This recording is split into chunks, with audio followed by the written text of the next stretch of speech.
हम लोग कोई भी पार्टी का विरोधी नहीं है, हम लोग कोई पार्टी में नहीं है। जो सरकार जनता के हित में काम करेगा उसी के साथ में आदिवासी समाज जाएगा। और आज जहां तक मगही, मैथिली और अंगिका भाषा की बात है, अगर आज वो लोग यहाँ राजभाषा का दर्जा का मांग करते हैं तो आप वहीं जाइए, आपके साथ हम नहीं है। कांग्रेस पार्टी भी अगर उसका समर्थन करता है तो हम कांग्रेस पार्टी का विरोध करते हैं। कांग्रेस पार्टी शुरू से बोलता है कि अरे आदिवासी लोग तो मेरा वोटर है, तो कैसे हम तोर वोटर रहो, जब तो हमारे जगह में घुसाए देवी दूसरा के, घास लखे उखड़ा के फेंक देवी, हम नहीं रहबो तोर से, हम इन विरोध में वोट करबो तोर से। कांग्रेस पार्टी के आला अधिकारियों से कहना चाहेंगे कि आप इस मांग को वहीं रहने दीजिए, नहीं तो हम लोग आपके खिलाफ में जाएंगे। जो आदिवासी कांग्रेस का वोटर हुआ करता था वो दूसरे पार्टी का वोटर बन जाएगा।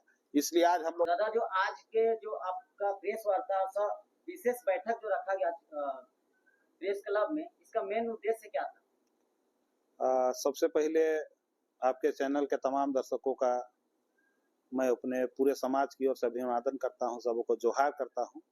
और आज का जो प्रेस वार्ता है, जो विशेष बैठक है, इसका मुख्य कारण यही है कि आज के समय में ये जो झारखंड राज्य है, इसको सब कोई मतलब सोना का चिड़िया समझ के जहां से आता है सब सोचता है यहाँ का आदमी लोग को, जो ये लोग रोपा है ना खेत में फसल, उसको घास जैसे उखड़ा के फेंक दो रहे, और तुम लोग यहाँ घुस जाओ और ये लोग को बाहर करो, यहाँ का गरीब लोग को बाहर फेंक दो। यही सबका आज प्रोपेगेंडा है, एजेंडा है। और इसी संदर्भ में अभी तत्काल समय में देखिएगा कि यहाँ के जो मंत्री लोग हैं, अभी प्रेस कॉन्फ्रेंस में जो मंत्री लोग हैं, कॉन्फ्रेंस में छोड़ दीजिए, वो लोग अपना अलग से राग अलाप रहे हैं। जो यहाँ का भाषा है, जो संस्कृति है, जिन विषयों को लेके, जिन आदिवासियों का कस्टम सिस्टम को लेके एकीकृत बिहार से झारखंड राज्य को अलग किया गया, यहाँ का भाषा, संस्कृति, अलग अलग जनजातियां, जिसका नाच, डेग, गीत, गोविंद अलग तरीके से है, उसको मतलब मटियामेट करने का चक्कर में लगा हुआ है। और इससे पूर्व भी सरकार बनी, वहां कई मंत्रियों ने ये आवाज उठाया कि यहाँ भोजपुरी, मगही, अंगिका जैसे भाषाओं को, मैथिली जैसे भाषाओं को यहाँ राजभाषा का दर्जा मिले। तो सबसे पहले मैं पूरे समाज की ओर से इस विषय का ही कड़ा विरोध करता हूँ। और मैं कहना चाहूंगा, अगर ये आपकी भाषा है तो इसका एक उद्गम स्थल है। जिस तरह से झारखंड प्रदेश में कुड़ुक भाषा बोली जाती है, हो भाषा बोली जाती है, खड़िया बोली जाती है, मुंडारी बोली जाती है, उसका उद्गम स्थल ये छोटा नागपुर है, ये झारखंड प्रदेश है।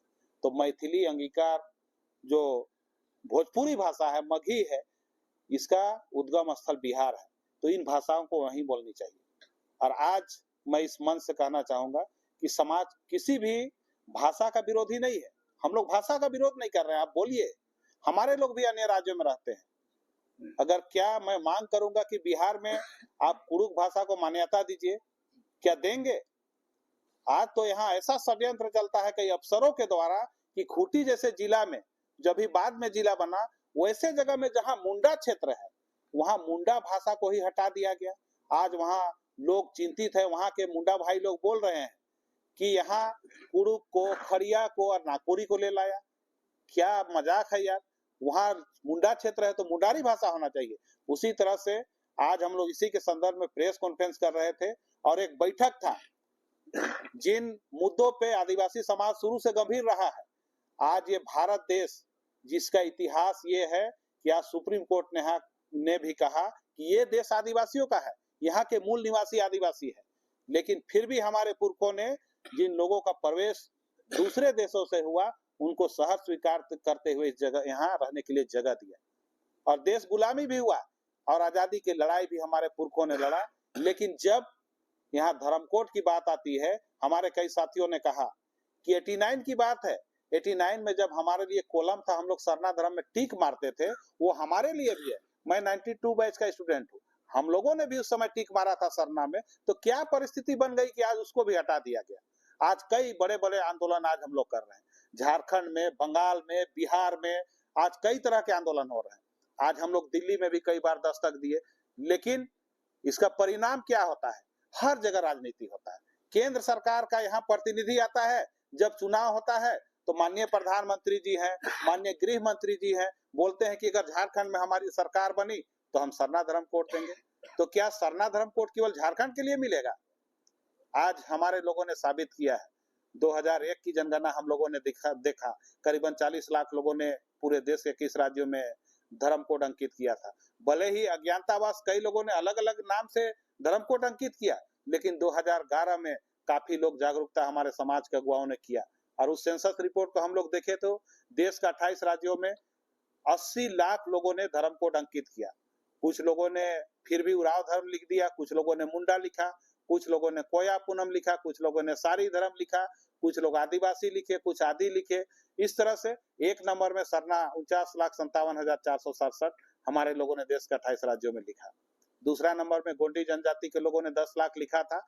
लेकिन जो गोंडी जनजाति के लोग हैं, जो आदिवासी हैं, जो देश की दूसरी बड़ी जनजाति है आदिवासियों का, उनकी संख्या बड़ी है। उन लोगों ने देखा कि जिस झारखंड प्रदेश से ये आवाज उठी है, वहां के लोग सही मायने में काफी जागरूक है। और वो लोग झारखंड प्रदेश में आके यहाँ के अगुवाओं से बैठक किए और वो लोग बोले भले ही हम लोगों ने 10 लाख लिखा है, लेकिन झारखंड के लोगों ने इस क्षेत्र में बड़ा जागरूकता अभियान चला के लोगों को जागरूक किया है। और आज देश के 28 राज्यों में 50 लाख सरना लिखे हैं।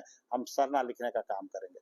कई लोग तर्क देते हैं कि भील बड़ी जनजाति है, तो मैं भील जनजाति का भी सम्मान करता हूँ। वो देश के 1 नंबर आदिवासियों का बड़ी जनजाति है, जिन लोगों ने 2011 में अपना जनगणना में अंकित तो किया, अपना जाति लिखा, लेकिन धर्म में उन लोगों ने नहीं लिखा। हम 1 करोड़ कुछ आंकड़ा उसका देख पाते हैं। आज के समय में हम लोगों का जनसंख्या जो है पूरे भारत में करीबन 17 करोड़ है। और आप सभी लोग जानते हैं कि कई अन्य धर्मों में हमारे लोग धर्मांतरित हो गए हैं। 2 से 3 करोड़ लोग अलग अलग धर्मों में धर्मांतरित हुए हैं। तो आज फिर भी उन 17 करोड़ में 13 से 14 करोड़ आज हम लोग बचे हुए हैं, सरना धर्म कोड की मांग कर रहे हैं। इस जगह से केंद्र सरकार से हम लोग मांग करते हैं कि आप सरना धर्म कोड हमें दें।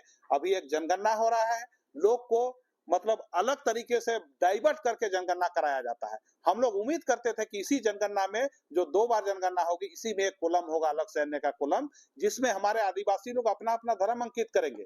लेकिन ये भी एक खेल है। इसके बाद में ये तो एक घर का जनगणना हो रहा है, लोगों का बायोडाटा जाना जा रहा है कि आपके पास कितना संपत्ति है। कोई गलती से केको गाड़ी दे देलो, एगो कार दे देलो, कहतो ऊपरे है कौरी कर इतना संपत्ति हो। आप अपना आधार कार्ड दीजिए, अपना पैन कार्ड दीजिए, सबको सबमिट करिए।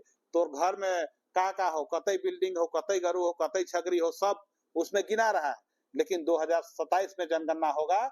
हम माननीय केंद्र में जो सरकार बैठी है, उससे आदिवासी समाज की ओर से मांग करते हैं कि जिस तरह से आप अन्य को कॉलम रखे थे, उसको बरकरार रखें, ताकि जब तक हमारे लोगों को यहाँ धर्म कोड नहीं मिलेगा, उसी अन्य के कॉलम में हम लोग अपना धर्म कोड अंकित कर पाएंगे।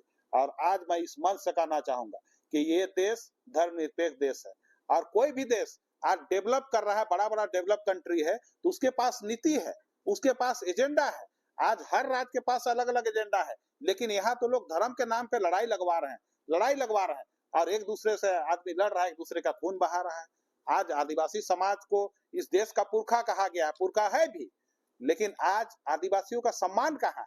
जब भी जनगणना होता है 10 साल में, कतई हिंदू हतु सबके पता हो, मुस्लिम कतई उखो जाना थतु, सिख के हतु के पता हो, ईसाई कतई के पता हो। अंतिम समय में जैन धर्म कोड के धर्म कोड दिलतु 40,25,000 में। लेकिन जेमन 17 करोड़ हतु, देश का तीसरी बड़ी आबादी, उसको कहाँ मिला धर्म कोड?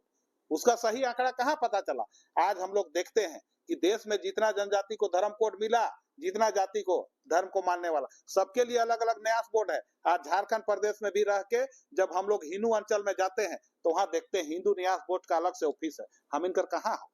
आदिवासी बहुल राज्य के नाम से अलग हुआ, कहाँ है हमारा न्यास बोर्ड?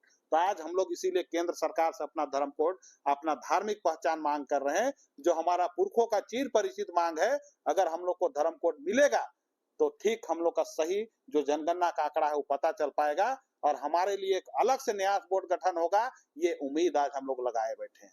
हम लोग कोई भी पार्टी का विरोधी नहीं है, हम लोग कोई पार्टी में नहीं है। जो सरकार जनता के हित में काम करेगा, उसी के साथ में आदिवासी समाज जाएगा। और आज जहां तक मगही, मैथिली और अंगिका भाषा की बात है, अगर आज वो लोग यहाँ राजभाषा का दर्जा का मांग करते हैं, तो आप वहीं जाइए।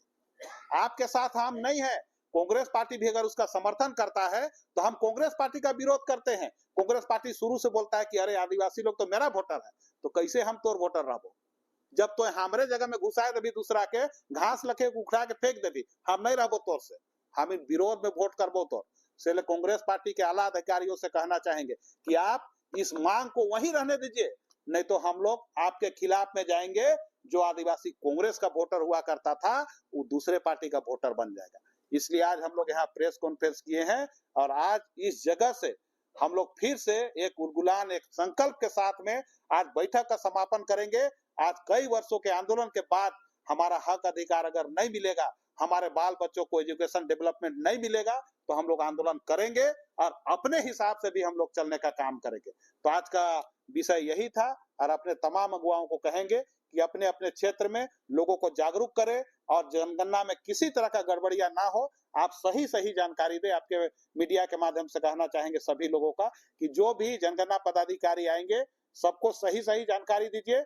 और मैं कहूंगा कि जितने भी गांव में जनगणना पदाधिकारी जाते हैं उनके साथ में गांव के 2-4 अगुआ लोग साथ में घूमे, ताकि किसी तरह का गलती रिपोर्ट अंकित ना हो। आज का विषय यही था, इसी विषय पे हम लोग प्रेस कॉन्फ्रेंस किए थे।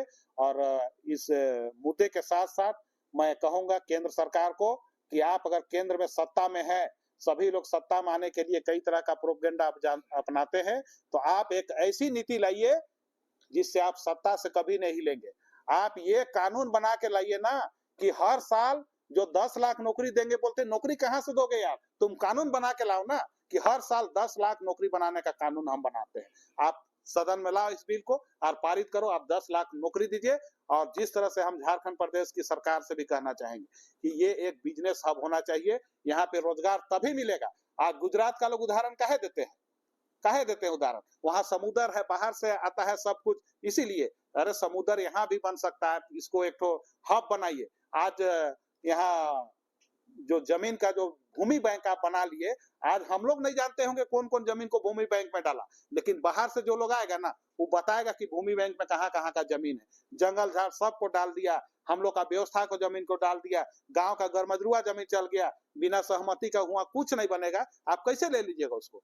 तो इसीलिए झारखंड सरकार से भी कहेंगे कि आप यहाँ एक तो बिजनेस हब बनाइए, यहाँ प्लांट अच्छा अच्छा लगाइए। आप सरकारी नौकरी उतना नहीं दे सकते हैं, लेकिन बड़ा प्लांट लगेगा तो वहां जैसे टाटा स्टील है उसी तरह से यहाँ के स्थानीय लोगों को आप नौकरी देके यहाँ का मूल समस्या का समाधान करने का काम करें।